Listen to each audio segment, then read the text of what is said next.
Hey, Ken Colbert here. Cheryl Smith here, And we are Republicans in bad standing. We got a really special guest today. We do. Kind of sounds like it's echoing in here a little bit, but it They're is gonna what pick it it is. up, right. So we have Joseph Bortka with us today, and we're Yes. excited about him being on the show.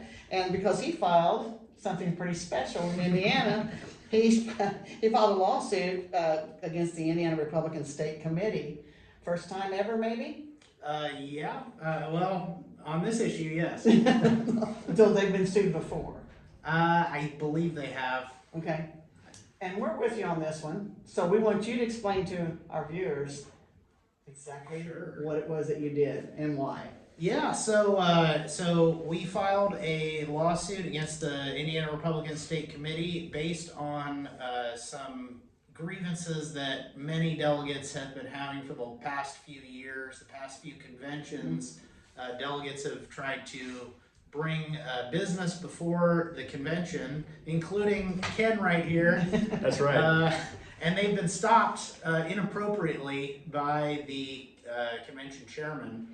And so we filed a lawsuit, and basically all we're asking is that the Republican Party respect the rights of the delegates to control the Republican Party. Well, kind of explain to him, though, what it is that he tried to do. Sure, yeah. So in the 2022 convention, several delegates, including Ken, wanted to propose amendments to the proposed platform. The platform is the document that contains what we believe as a party that we're hoping that our Republican elected officials will implement when they get elected. And so Ken here had an amendment on election integrity, Right. and he wanted to get that put into the platform and present it to the convention to see if they would approve it. But the proposed rules of the convention had a little provision that made it completely at the discretion of the chairman whether to entertain amendments or not. And so before the rules were adopted, Ken here went up and said, point of order, which in parliamentary procedure, that is supposed to stop all the business that's happening to address a rule violation. And the rule violation here was that Ken had a right to make a motion to amend those rules or debate the proposed rules of the convention, as every convention delegate did have that right. And the chairman just ignored him. And he kept on yelling point of order, and eventually security came up and asked him to stop doing that and stop making noise and go back to his seat. And so at that point, the will of the convention was frustrated because delegates were not allowed the proper procedure to bring business before the assembly. Which the delegates were voted on by their counties back home. Yep. To represent them. That's right. Yep. And we were not allowed to do that. And he yelled that Repeatedly. repeatedly, but he had all the rest of us were yelling whatever we were supposed to be yelling at the time. Everybody knew everybody saw what was happening. Although it's unfortunate, but in the past few decades, I think parliamentary procedure has really fallen out of fashion, especially because we have the internet now and there's so many distractions. So back in the 1800s when the Republican Party was getting started, what people did was, for entertainment, was they'd go join social organizations and they'd participate in these groups for whatever purpose they were. And so I think there was a larger general knowledge of these things in the past that has kind of gone away. And the convention has kind of drifted off into more of a show, more of a presentation than what it really is, which is a deliberative assembly of delegates. That we're supposed to get together every 2 years and deliberate on what is the path forward for the Republican Party.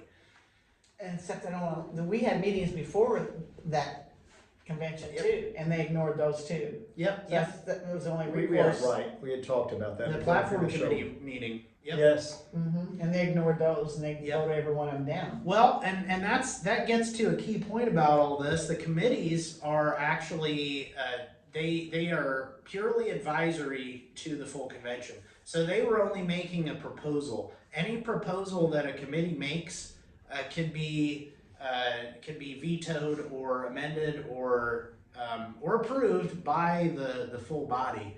So just because they said a certain thing in the committee meeting, that doesn't mean that the convention doesn't have the authority to go and change whatever the committee proposed. They're just not allowing that to happen Being suppressed. inappropriately. It's illegal for them to do that.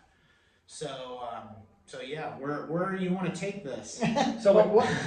Go ahead. So in 2024, 2022, we had this egregious violation of the rules and the platform. Delegates' rights. Exactly. Right. Yeah. And then in 2024, there was a situation. If you could walk us through Sure. that and what happened in 2024. Yeah, so before the 2024 convention, in the light of everything that happened in 2022, myself and some other delegates who were elected to go to the convention, we released an open letter to the state committee saying, the delegates have rights at the convention to bring business before the assembly, and we are going to invoke those rights, and you better not try to stop us, or we might make a scene, or we might file a lawsuit, which unfortunately it's gotten to that point. Yeah. But point being is, we warned them, we advised them that we do have rights to do this, and they still stopped it. And well, I guess I'll get into how exactly that all went out. We were asked to meet with the state committee, and the state committee people. Well, it was the state chairman at the time, Ann Hathaway, and Randy Head, who's the convention chairman. They just basically asked us what we wanted, and we had a little bit of banter about whether or not it was our right to bring this business before the assembly. And I will say, the thing we kept on going back to was the language of some of our resolutions, which they were framed as instructions to our Republican elected officials. And they took issue with that, which, in our Indiana Constitution, Article 1, Section 31, it says that we have a right to instruct our representatives. It is a constitutional right of us to instruct our government, because it's our government. The government is, they serve at our pleasure, at the pleasure of the people. And so, but the people that, the career politics, they don't like people thinking that way, even though that's the correct way of, that's how all of our governing documents are structured. So they really wanted us to back down from that portion. So in their proposed rules of the convention, they basically said in the standing rules that they wanted the convention to adopt, that instructions are not a part of the convention fund, basically, is what they said. That's paraphrasing. Right. But they would have let us, according to what the rules they proposed, they would have let us if we had changed the language to not be an instruction to our government, which, I don't know why you guys are in all this, but I'm in this because I'm pretty fed up with how the government is acting, and I want them to straighten up. Totally. We're right there with you. They said that you have to serve to the pleasure. At the pleasure of the. Well, that's what the county chairmans tell us. We have to serve to the pleasure of them. That is that's not even true according to these. I know. I'm just telling you, it's so twisted. Mm-hmm. And we fought a whole war about not having kings, didn't we? Well, Ken was elected In 2024 again. Yeah. to be a delegate, and the county chair took him out. Right. Now, I there was like went. 1,000 votes, Right? and I won. Yeah. Okay. and took And him my out. rights were violated in regards to that. I went up there in 2024, got thrown out, literally out of there, because I Out of the was building, not not out of the building. not even where the convention was. But Anyway, go ahead and tell us what you were going to talk Oh about. yeah. So kind of at the core of all this is who is the highest authority in the Republican Party. So what the state committee would have you believe is it's the state committee. So there's multiple different structure. There's a structure to how the Republican Party is put together. There's different positions. There's different bodies, deliberative bodies. The top one that is normally that serves from year to year is a state committee. The Republican State Committee deals with the business of the party from day to day. They deal with, it's like a board of directors in a shareholder corporation. Now, and this is the norm in many different types of groups, types of associations. There is a temporary body that meets very rarely that actually has the power to override the state committee or the board of directors or whatever, and that's typically in the form of a convention. And in the Republican Party, the convention is actually the highest body in the party, and this is actually the norm around the country.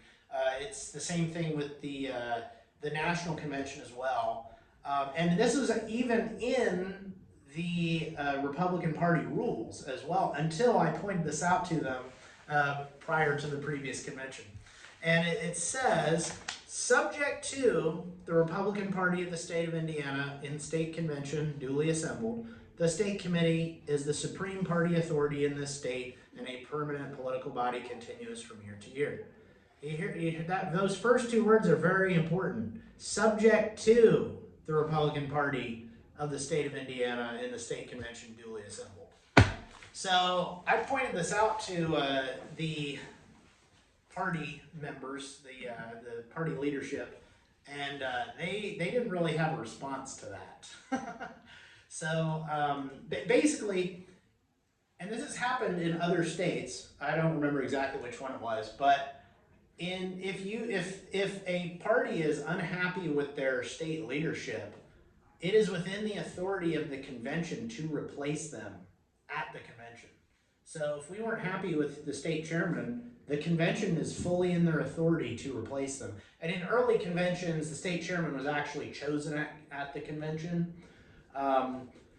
It was not uncommon for that to happen. But yes, in some states, they've actually just removed their state chairman at the convention. Now, the state committee, their job is to run the election machinery of the party to get our candidates to win.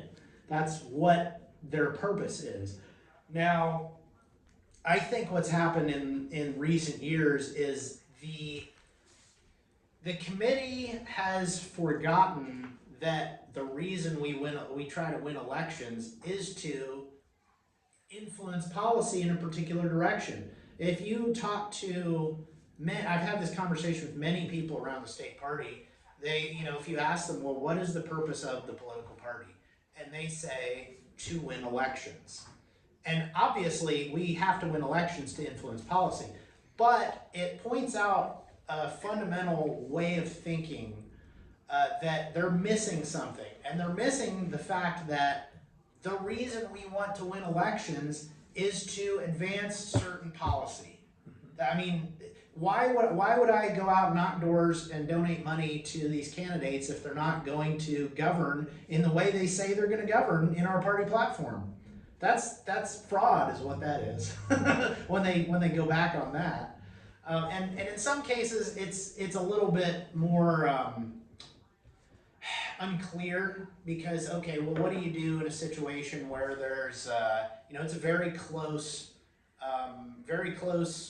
Democrat-Republican balance, like maybe we have in the federal House. There's compromises that have to be made to get the ball across the finish line. Mm-hmm. Well, in Indiana, we've had a supermajority for, it's going on 20 years now, almost. Maybe not quite that, but it's almost been 20 years. And I think a lot of Republicans share the sentiment that, we could be doing a lot more with the supermajority than we are right now.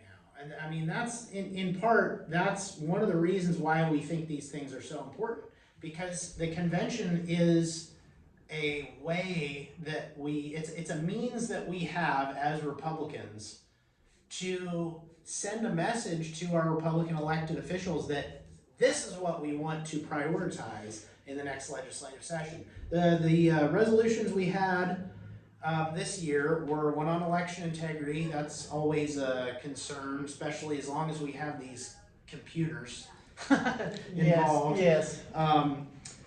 There was one on medical liberty. You know, what happened in COVID, you know, there's so many things that happened in COVID that were just beyond the authority of the government to do, and other entities, other than the schools, the IU was forcing students to get vaccinated to go to college, you know, things like that. One of our resolutions was basically to instruct the General Assembly to make it so that stuff wasn't going to happen again, you know. Then the third one was property tax. Oh yeah, property tax. We've talked about that a lot on our We have. podcast. Oh yeah, well, assuming that we win this lawsuit, that one's coming back. So Indiana General Assembly, you know, all the people that are saying that we've dealt with that issue already, we're not bringing it back. Well, the voters, we want you to bring it back. So, you know, we're going to be trying our darndest to get that in front of the convention next year. I'm telling you right now. Now, are you finding this all over the state? I mean, Cheryl and I down in Vanderbilt County, it's a problem about this property tax. Are you finding it consistently throughout the state that it's resonating with people that there is a problem with the property tax? Yeah, I mean, I've talked to so many people that you know, that's an issue, and the reason it's an issue is because, you know, we say we did away with the feudal system when we started our country here in the United States. You know, the old way of doing things when the king and the lords and how land was dealt with in the Middle Ages was the serfs owed a duty to the lord for their land, and the lords owed a duty to the king, and there was the peasants did not own their land. The lord owned their land, and they had to pay a duty to the lord just to keep their land. There were not very many, what they called them were freeholders, and there was various revolts and things that the peasantry was involved in through the centuries in Europe before we got to America. And so basically what property tax is paying rent to the government and to own your land. And you know, at that point, it's the government that actually owns your land. They hold the first lien on your property. And if you don't pay it, well, you'll find out exactly who owns your land. Yeah, they'll come So, get you. and they will come and kick you out of your house at gunpoint, is what they will do. And, you know, not to overlook some other issues that go with that, one thing that I hear a lot of concern about, and I'm also concerned with, is the fact that we've got like BlackRock and all these giant investment firms trying to buy up all the residential real estate. And so I tend to think that the way we should do it is just homesteads with no property tax, because I also want to make sure there's an incentive against giant corporate tycoons buying up all the residential real estate and making us serfs in the other way. Exactly. So, but yeah. We found that down in Evansville, our representative, one of them, Cindy Ledbetter, Tim O'Brien, it resonated. The entire public said, we do not want to have our property tax increase. They didn't listen. And yet they voted. You see how they voted in favor of this current tax structure. So, I mean, as the people down, the constituents, we have to start replacing these elected officials because they are not doing the will of the people. I mean, I think we have to probably hit it from two angles, you know, from the constituents plus on the higher level of the lawsuits. Yeah, well, they definitely, our elected officials have to keep hearing it from their constituents. And I mean, don't underestimate the power of the local government lobby. You know, our local governments are allowed to pay full-time people to lobby at the State House. They take our tax dollars and then go use those tax dollars to lobby at the State House to allow them to take more of your tax dollars. Right. And that is the local governments that are pushing property, they're trying to keep property tax reform from happening, because that's where they take in the majority of their money. And so one of the problems that they're dealing with in the General Assembly right now is, if we're gonna get rid of property tax, or at least with homesteads, how are we going to replace it? And I think that a big portion of that really should be cuts to the budget. I mean, the government does not have to do as A much. balanced budget. I mean, we have a balanced budget at the state level, Mhm. but yeah, there's a lot of things that we should be cutting, like especially a lot of this economic development stuff where they're secretively Yes. going and buying up people's land to give with no property tax for 20 or 30 years, by the way, Right. to Meta and Google and a lot of and Eli Lilly. I mean, up in Boone County, up near Indianapolis is a big deal with one of the lead district. So yeah. Yes. It seems like they're on steroids. I mean, they're all over the place, all over the state. Yeah. And Kokomo's having a we big talk deal. about it all the time on our podcast. Yeah. It's incredible. And the taxes, they don't listen to us. Yeah. I mean, we in our podcast this past week, we said, Governor Braun, it's gonna be your downfall, because the Republicans are fed up. They're split.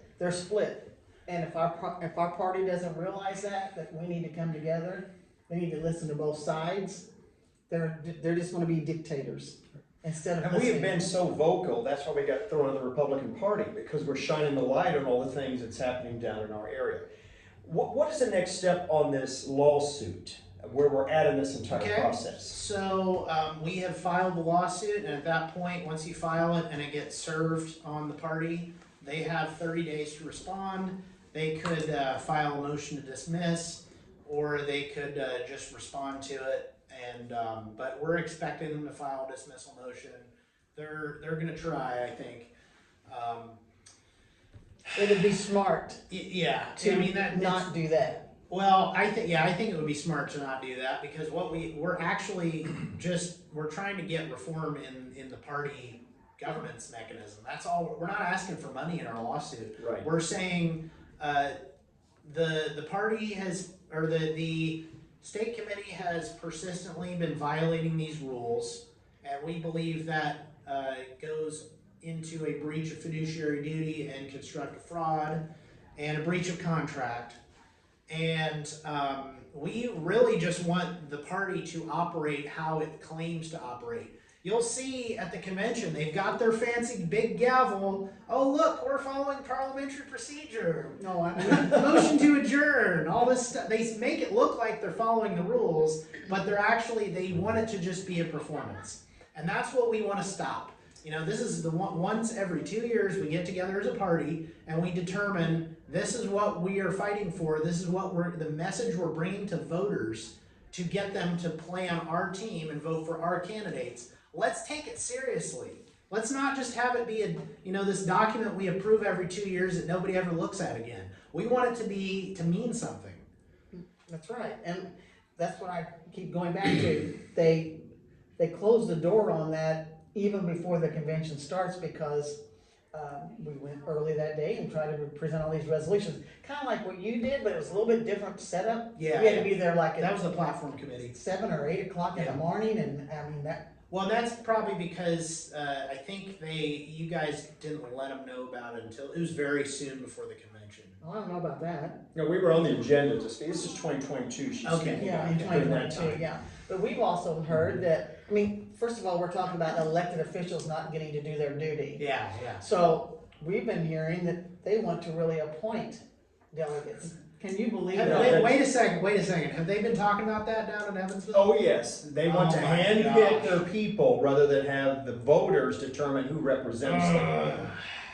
You see- So they've been hearing hijacked that. it. They've hijacked it. That's what they've done. They're trying, and if people don't get elected, if spots go vacant, the chair does have authority to do that. Correct. But that's exactly what you have to be looking at the rules for regularly, because they try to slip stuff in like that. How often do you think they change the rules?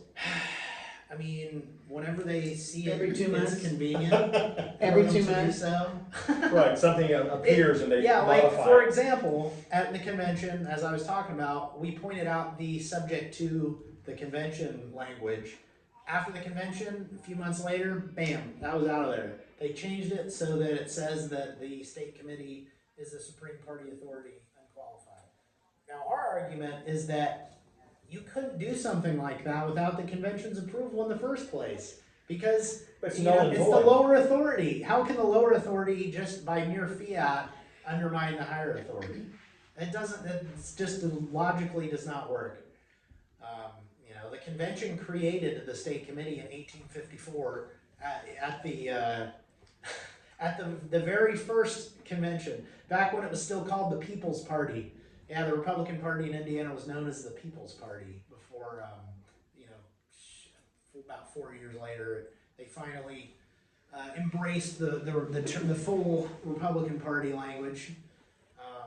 Yeah, so. Do you think part of it too is where the delegates that are now composing of the convention are not knowledgeable? They don't understand about how the process works. I think that's a big part of it, because if every delegate knew what was going on and they were paying attention, they probably could have stopped that because people just wouldn't have put up with it. Mm-hmm. But the problem is there's a lot of people that just don't fully understand parliamentary procedure, and this is why I'm encouraging people in their local party organizations to start working on doing things like passing resolutions in their local county parties.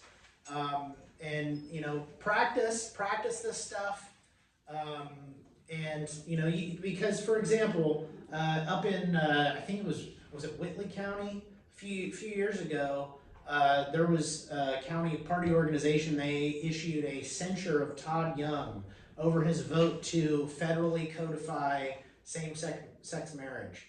Now, I don't know if you've read the Republican Party platform recently, but the sanctity of marriage is a very important plank of the Republican Party platform. And in fact, it has been since the very beginning, when it wasn't gay marriage, because that would have just been so preposterous to the people back then. Right. It was polygamy, because the Mormons. The very first national Republican platform had a plank against polygamy because of the Mormons. Well, it's also on the platform too about the sanctity of life. Yeah, And absolutely. down in Vanderburgh County, I don't know if you don't know this or You not. know, we said that once they overturn Roe v. Wade, we got, you know, we're gonna have an open door, do what we need to do in Indiana, and what do? We still kill babies up to 12 weeks. That's right.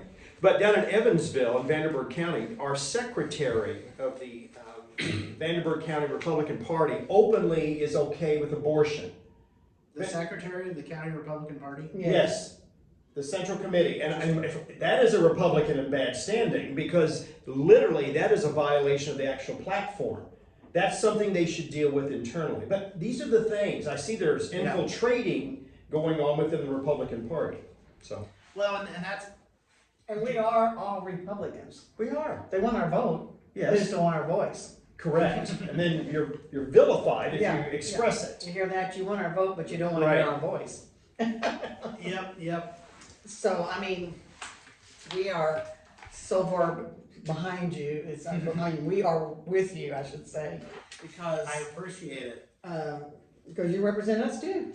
You Well, know? yeah, I mean, Ken here is actually mentioned in the lawsuit, because what happened in 2022 is very important to the whole thing that got us to this point. Right. I mean, and this has been going for a long time. I mean, before Ken, there was in 2018 several delegates, including Daniel Elliott, who's the treasurer now. They fought to keep biblical marriage in the party platform. That was down in Evansville. And that was in Evansville. Yeah, well, it was. Yeah. And I was working at the door at that time. Yeah. You know, and we heard, you know, what was going on. Yeah, and they tried to stop him from doing that too. Yes. You know, he called the state chair, and the state chair tried to talk him out of it, saying, "Oh, nobody cares about that."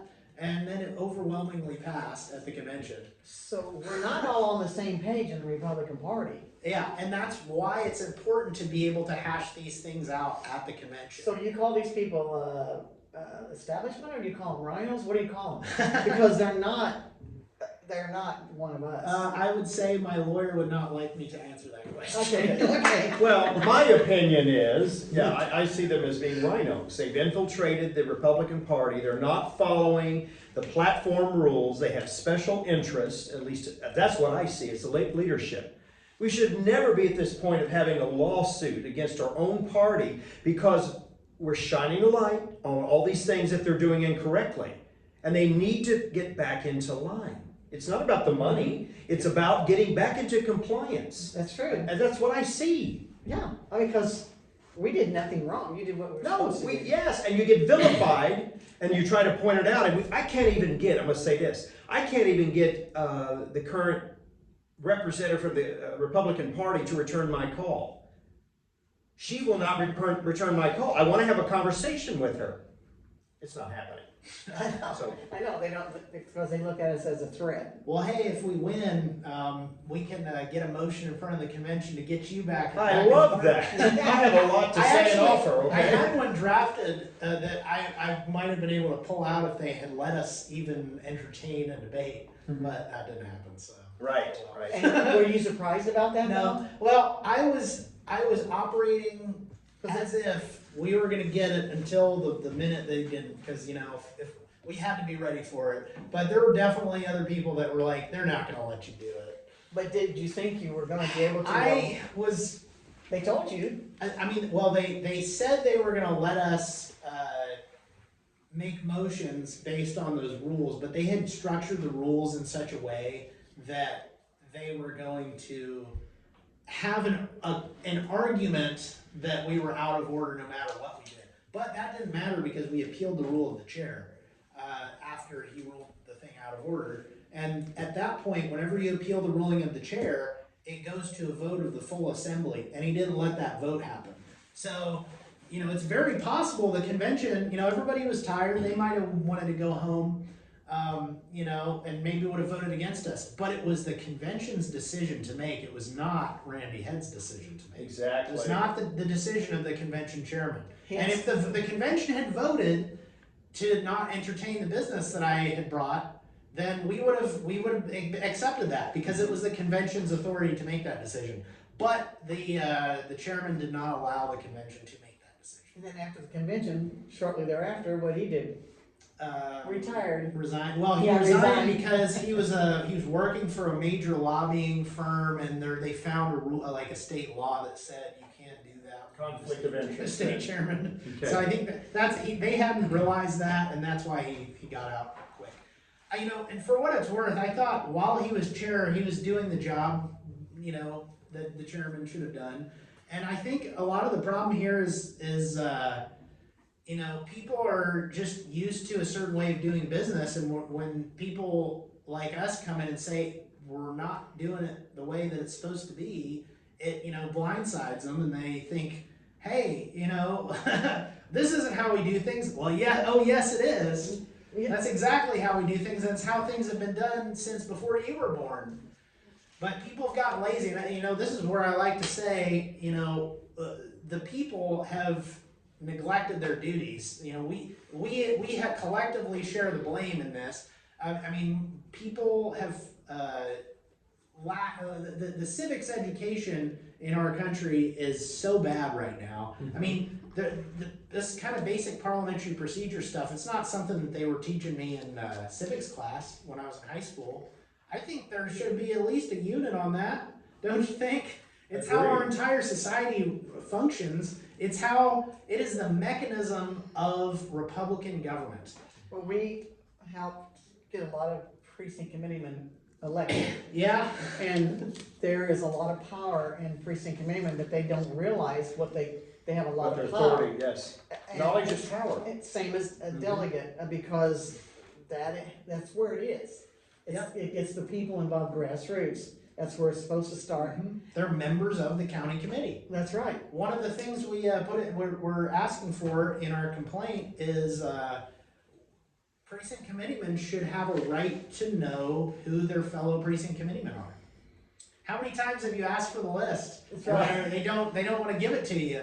Well, Because how are you know you? what? It changes because the party chair can put anybody in those seats that don't even live in that Even Democrats in our Yeah, case. yeah, no, Right. and that's Yeah. that's what's happened. Right, sure. But see, the purpose, the precinct committeeman's job is to do the business of the county committee. Right. And how can you do the business of the county committee if you don't know who the rest of the county committee is? How They can don't you want you to coordinate know. with your members? They don't And that's want you to know. exactly right. The people that they exercise control over the things that the county party can do as the chairman. They determine where to spend money. They determine which candidates to publicly support. How to protect sometimes the incumbent Republicans that really should be primaried. Yes, amen. They do not want the precinct committeemen having power in those decisions, even though they actually do have power. They in don't those want them to decisions. know the knowledge that they have the power. Yeah, they don't want them to know that they have that power. They don't want them to coordinate, because if they coordinate and start censuring Republican elected officials because they're not doing their jobs, well, they don't want that to happen. That's really why we got kicked out, because we recruited so many. 94 out of the 134. Yeah, and they did not like that. So they had to resurrect people from we don't know who where and who and where. Even after the deadline, too. We have some issues like that in Marion County too. Right. Yeah, yeah. You got anything else you wanna say? I mean, tell them. How do people reach you, too? Is there a way to... So, I mean, Do you have a GoFundMe? Do you have yeah, cost money? we, I mean, filing lawsuits cost a lot of money. Right now, I mean, I'm just funding this myself, but we accept donations at givesendgo.com/GOP restoration. Okay, well, it'll be on our podcast. Yeah, we'll put it at the bottom with the link. Yeah, and you can reach out to me. My email is just joseph@bortka.com. Okay. If you have any questions, if you're curious about what we're doing, this part of this is an education thing for me. I mean, I want to use this to educate people on how these things work. There's a lot of people that don't fully understand what is a convention, what is the county committee supposed to actually do. And I mean, I went to the state library and I found all the proceedings of the original Republican conventions in the states. Pretty cool stuff. I can send you those too if you're the kind of person that's interested in that. Well, because So, the convention, it's more than just, I mean, you have to be elected to get there. Yeah. So you have to start at the grassroots to get there. Yep. And then your county divides it in so many, that they'll allow from a certain, The delegate districts, and it's Districts, based on the Secretary of State And that vote gets- from each county. and that gets switched around a lot in our area, because, oh, you might have too many, and then we don't, we wanna make sure. But there's a lot of things that we wanna see changed on that ourselves, because, too many elected officials continue to be officials in these grassroots positions. And it's, We'd like to see legislation where elected officials cannot be in these PC positions. no, it's ridiculous. Well, I'm not sure that would be constitutionally justifiable, because the political party is a voluntary association. And there's very limited things that the legislature can exercise its authority over. Actually, that comes from the county chair, though.